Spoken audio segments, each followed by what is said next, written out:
Cuarto, Rafael Piedra del Valle, 10.04. Cuarta semifinal, primero Pelayo Vil, quinto Ángel Terán, del Gijón número 9.90, sexto 10.54.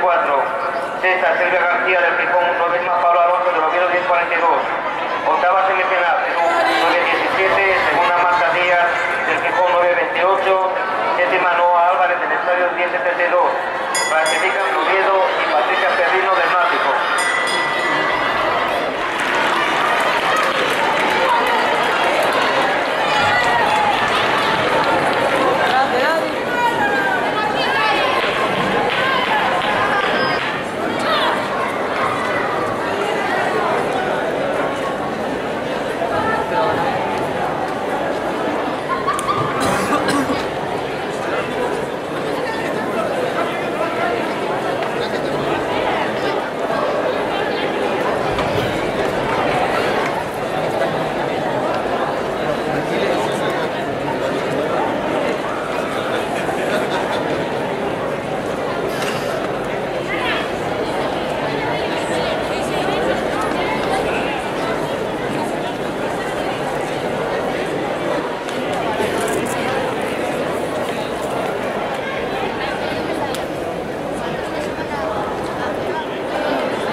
Así le va.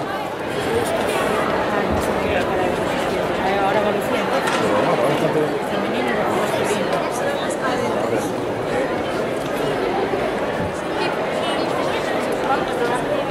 Pero la unita ya corrió desde el... Luego, ya ves, Mario, ¿te saltas?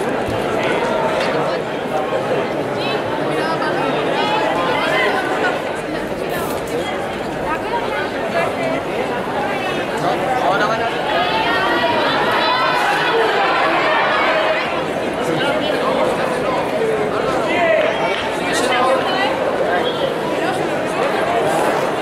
Esto es 3.000, ¿no? No, este es 600 de Ah, chicos. 600, sí. Uy, lo conté.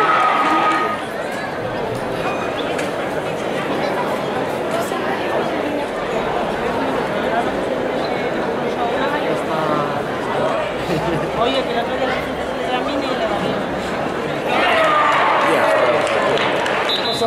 Bien.